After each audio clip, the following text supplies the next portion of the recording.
ఇటు environment clearance విషయంలో supreme court తాజాగా ఇచ్చిన తీర్పు తెలంగాణకు ఒక భారీ రిలీఫ్ ఇచ్చిందని చెప్పుకోవచ్చు. పర్యావరణ అనుమతులు తీసుకోకుండా పనులు ప్రారంభించిన భారీ ప్రాజెక్టులకు వెనుకటి తేదీతో అమలు మంజూరు చేయడానికి కేంద్ర ప్రభుత్వం 2021లో జారీ చేసిన ఆఫీస్ మెమోరాండంను సుప్రీంకోర్టు బుధవారం రద్దు చేసింది. The great news. తెలంగాణలో నిలిచిపోయిన పలు కీలక ఇరిగేషన్ ప్రాజెక్టుల నిర్మాణానికి ఉన్న న్యాయపరమైన అడ్డంకులు తొలగిపోయినట్టే అయింది. గతంలో పర్యావరణ అనుమతుల సమయంలో పాలమూరు రంగారెడ్డి, సీతమ్మ సాగర్, గౌరవెల్లి రిజర్వాయర్, దిండి ప్రాజెక్టుల నిర్మాణం ఆగిపోయింది. సుప్రీంకోర్టు తాజా తీర్పుతో ఈ ప్రాజెక్టులకు రూట్ మొత్తం కూడా క్లియర్ అయింది. పాత అనుమతులు రద్దు కాకపోవడంతో ఫ్యూచర్ లో ప్రజా ప్రయోజనాల కారణంగా చట్టబద్ధమైన నోటిఫికేషన్స్ ద్వారా మినహాయింపులు పొందే ఛాన్సెస్ ఉండటంతో రాష్ట్ర సాగునీటి రంగానికి ఇదొక పెద్ద వరంగా మారింది. ఎస్, ఇక ఇదే అంశంపై మోదీ చేయాల్సిన ప్రతినిధి భాస్కర్ ఇస్తారు. భాస్కర్, చెప్పండి, ఇటు తెలంగాణకు ఎన్వైరన్మెంట్ పర్మిషన్స్ ఏదైతే ఉన్నాయో వీటికి సంబంధించి ఇచ్చిన ఆర్డర్స్ ఒక బిగ్ రిలీఫ్ అని ఈ తీర్పు తర్వాత ఆగిపోయిన ప్రాజెక్టుల్లో ఎటువంటి కదలిక రాబోతోంది?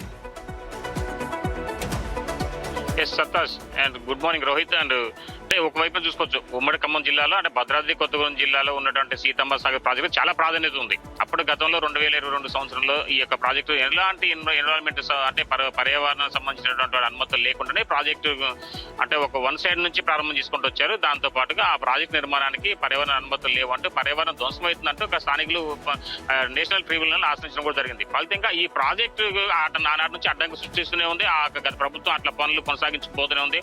అట్లా 2 సంవత్సరాల పనులు అయిపోయిన తర్వాత 2024 సంవత్సరంలో చివరకు ట్రిబ్యునల్ ఆగ్రహం వ్యక్తం చేస్తూ ఉన్న పరంగా పనులను నిలిపేసే విధంగా ఆదేశించింది. అయితే వాస్తవంగా చూసుకోవచ్చు, ఈ యొక్క ప్రాజెక్ట్ నిర్మాణం చాలా గొప్పగా ఉందని చెప్పుకోవచ్చు. అంటే ఆ 3 జిల్లాలకు 7 లక్షల ఎకరాలకు సాగునీరు అందించే విధంగా ఈ ప్రాజెక్టు అంటే రూపకల్పన చేశారు.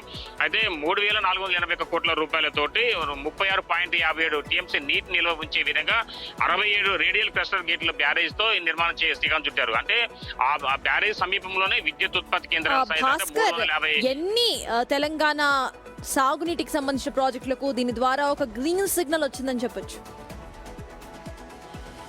మొత్తానికి అయితే 4 ఈటికి వచ్చింది. తుమ్మిడి హాట్ వచ్చింది, భద్రాద్రి కొత్తగూడెం జిల్లా సీతమ్మ సాగర్ తో పాటుగా మరికొన్నిటికి కూడా మొత్తం గ్రీన్ సిగ్నల్ ఇచ్చింది సుప్రీం. అయితే ఈ అన్నిటిని కూడా పర్యావరణ అనుమతులు లేకుండానే అప్పుడు ప్రభుత్వం గతం ఎలాంటి అంటే టెక్నికల్ సాంకేతిక నిపుణుల సలహాలు లేకుండానే ప్రభుత్వం చేపట్టింది. ఇప్పుడు కూడా ట్రిబ్యునల్ ఒకటే చెప్తుంది, అంటే సుప్రీంకోర్టు కూడా ఇప్పుడు సరే పనులేదు 60% పనులు మొదలైపోయినాయి, చాలా వరకు కోట్ల రూపాయల నిధులు దుర్వినియోగం అవుతుంది. కాబట్టి ఇప్పుడైనా సరే ప్రజా ప్రయోజనాల అవసరాల రీత్యా ఇప్పుడు ఆ పనులను ఉన్న పలంగానే కొనసాగించే విధంగా ఇప్పుడు మరలా ప్రజా ప్రయోజనాల నుంచి ఒక అభ్యంతరాలు స్వీకరించేసి ఆ పనులను ముగించేసేయాలంటూ కూడా కోరుతున్నారు. అయితే ఇక నుంచి ఎప్పుడు కూడా మళ్ళీ ఇలాంటి పనులు చేయొద్దు అంటూ కూడా ఒకవైపున ప్రభుత్వాన్ని కోరడం కూడా జరిగింది.